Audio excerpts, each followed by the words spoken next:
niba tuvuga ko dufite kwizera nyamara nta mirimo dukora, bene uko kwizera nikuza dukiza.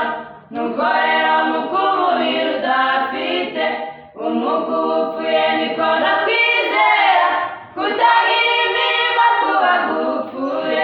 Ngaho rero wizere niyera imbuto, niho kwizera kwacu kuzemerwa.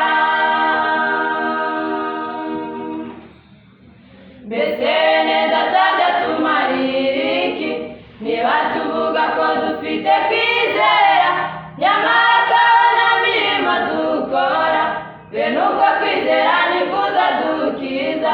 Nuko rero uko umubiri udafite umwuka uba upfuye, niko no kwizera kutagira imirimo kuba gupfuye. Ngaho rero wizere niyera imbuto, niho kwizera kwacu kuzemerwa.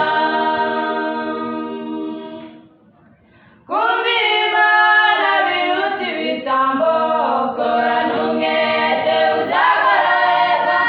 Ibikorwa ntibiruta amagambo, nibwo uzaba ubaye umukiranutsi.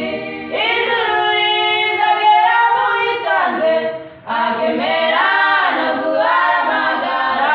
Ukorana umwete tuzarijyanemo, ukorana umwete tuzarijyanemo. Kumvira Imana biruta ibitambo, korana umwete uzagororerwa. Ibikorwa ntibiruta amagambo, nibwo uzaba ubaye umukiranutsi. Ijuru rizagera mu witonze, akemera no guhamagara. Ukorana umwete tuzarijyanemo, ukorana umwete tuzarijyanemo. Ubu benshi imitima bayeguriye ku bakuru babo bakabiringira, bamwe bakishingikiriza babandi bavuga ko bahanura iby'ukuri. Kwizera ibitangaza nibyo biriho, amategeko barayashyira hanze, ntibakigendera kuri Bibiliya.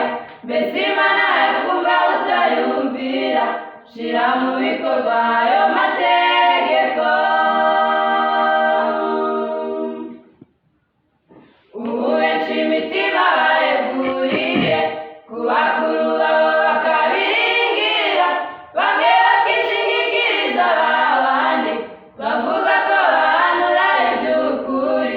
Kwizera ibitangaza nibyo biriho, amategeko barayashyira hanze, ntibakigendera kuri Bibiliya. Mbese Imana yakumva utayumvira, shira mu bikorwa